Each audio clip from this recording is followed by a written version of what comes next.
My first guest is Position 2 candidate Mark Dely. Welcome, Mark. We're delighted to have you here. Thank you, Ms. Donnie. I'm a pleasure to be here. Good. First, we want to know about you, about your background, and why you're interested in running for the school board. Sure, absolutely. Well, by trade, I'm an attorney. I'm the chief legal officer with Fred's discount retailer, and I've been practicing law for almost 15 years now. But what really drives me is the 4 children I have at home. I have 4 kids. My oldest is in high school. I've got a middle schooler and 2 still in elementary school. And so if you ask why am I doing this, it's really for them. My wife's a former school teacher, and she's an active volunteer in the PTA and in the schools. And where did she teach? She taught in New York City. Okay. She taught at PS 46 up on 155th Street. Okay. She had a beautiful view of Yankee Stadium, probably a $1 million view. You know, so I've been involved in one way or another in education for a long time. You know, I've been a proponent of locally controlled, smaller community schools since coming to Germantown about 10 years ago. In fact, I tell the story of one of my first experiences in Germantown. I took my son to the mayor's office as a Cub Scout to see what the city government does, and I can recall at that time asking the mayor, what do we need to do to get our own school district? Because I come from a public school background where we had a community school up in Michigan. It was run by the community and locally elected school board, and it did a wonderful, wonderful job of integrating the community and really providing an excellent, outstanding public education, and that's what I'd love to see Germantown. I think we do that already today, and what we can continue to make better. Good. A lot of research shows that smaller systems do a better job too. So I would say all of the research shows it. You know, smaller, and you need a critical mass, but you get to a large size, and it actually is more expensive. You don't get the efficiencies, and the quality of education is nowhere near as good. Right. So I think that's why we're all doing this. Absolutely. Now let me ask you about your theory about how a school board operates and the dynamics involved in the school board, and how interactive they are, and how much they micromanage, etc. Well, I think the school board sets the tone for the school district to run. Much like the company, the board of directors of a company sets the tone for that company to run. Now, a board of directors does not get into the day-to-day operations of the company, nor should a school board. What we as a school board should be doing is setting the policy that a school board runs, and we ought to be setting the vision and mission of the school board.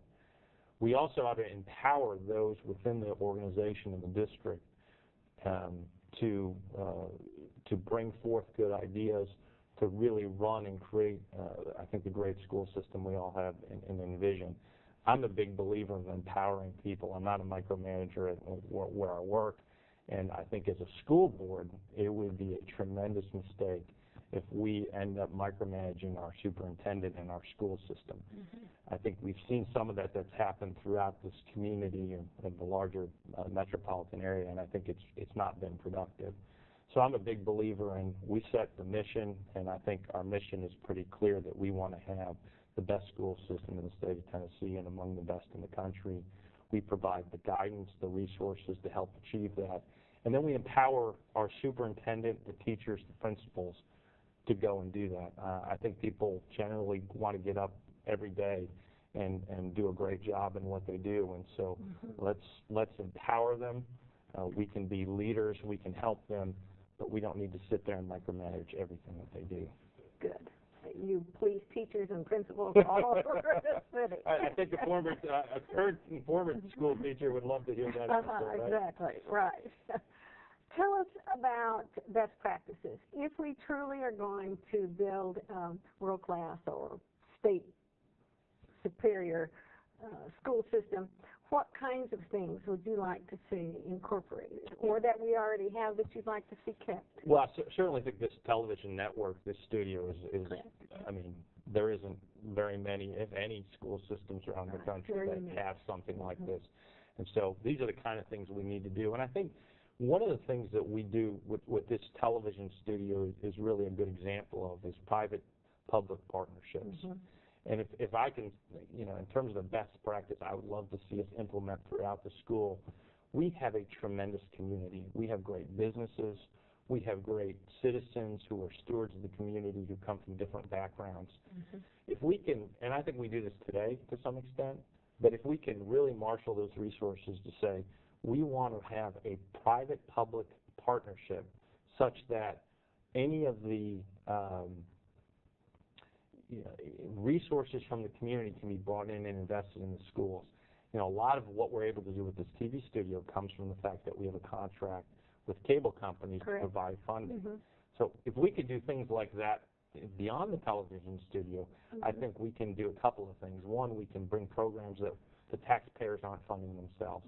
Two, I think it gives students an opportunity to say, this is what it's like to work in the real world. I mean, I know the students here probably have a better idea of what it's like to work in a television studio than a lot of college TV production majors. And they go out so well prepared. Exactly to work. And it's because of these type of partnerships. So I'd love to see us do that. And I think the sky's the limit on what we can do that. I think language, for example, and I don't know how that exactly fits in, but I think foreign languages and what we can do there. I think the business community.